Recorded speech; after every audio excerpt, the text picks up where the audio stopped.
Linda.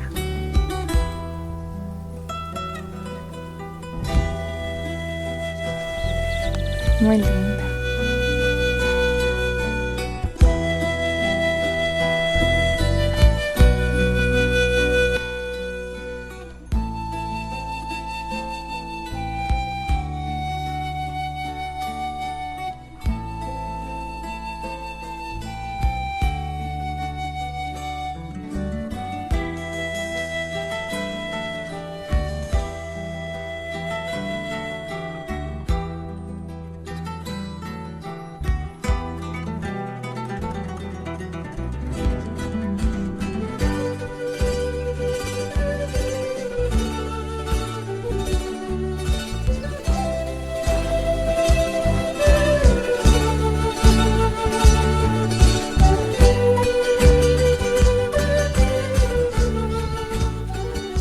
Arturo Escobar is a Colombian anthropologist, and his idea of the development discourse is that the very language we use, the words that we use, is a kind of aqueduct through which certain thinking follows. And that thinking is Western imperialistic thinking. So development itself, the term development, is a Western idea. So the only way to responsibly tackle the idea of development is to look at it as linguistics, to step outside of the whole discourse of women in development, of environments, of development itself, and see it as language. Escobar is part of a group of post-development thinkers from the 80s and the 90s who have just stepped out of the whole process because they say it's a hegemonic discourse, all of it. So really what development is it's a process that arises from individual unique communities all around the world, however they define it. So it's a hybrid approach, as opposed to development or conservation or whatever the big ism is, which is language created in the West. Why? It's based on Harry S. Truman's 1948 speech where he said the era of colonialism is over. The new era is of development, of bringing people out of poverty, i.e. into a Western point of view. And from one day to the next, the term underdevelopment was coined. So 2 billion people who didn't consider themselves to be either developed or underdeveloped, they were going about their lives, cooking with their family, farming in the fields, subsistence agriculturists, are suddenly poor and underdeveloped and in need of Western interventions to bring them into this paradise of development.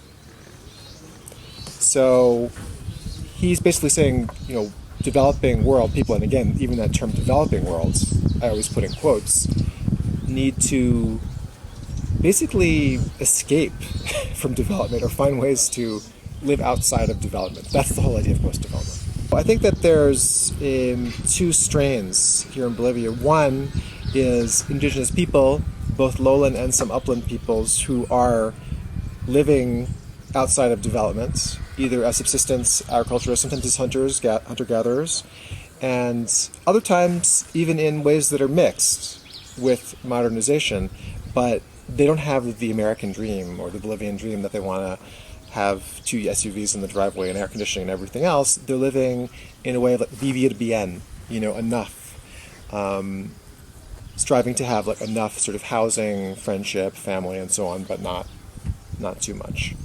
So there's that strain. And the other strain is other people from more modern people from urban areas who are kind of involved in more permaculture movements, who are more from an intellectual elite class, who have seen the environmental crisis with severe climate change. Even in this village, we have strange new birds and stuff that weren't here before, and tropical fruits that now can be grown here, and so on. It's been a 2°C increase in temperature here based on global warming.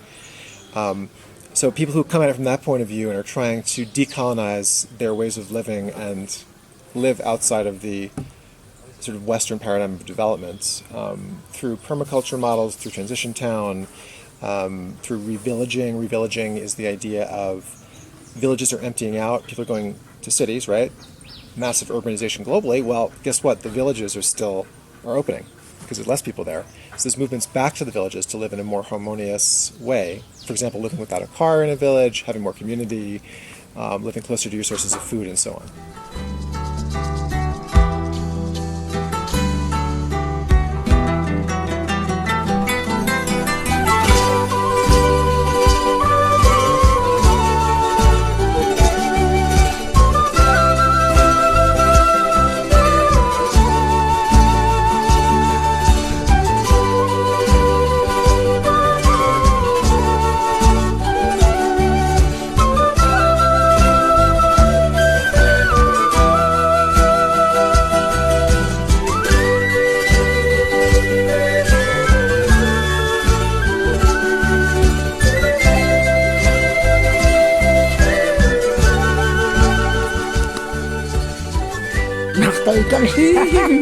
Bonita.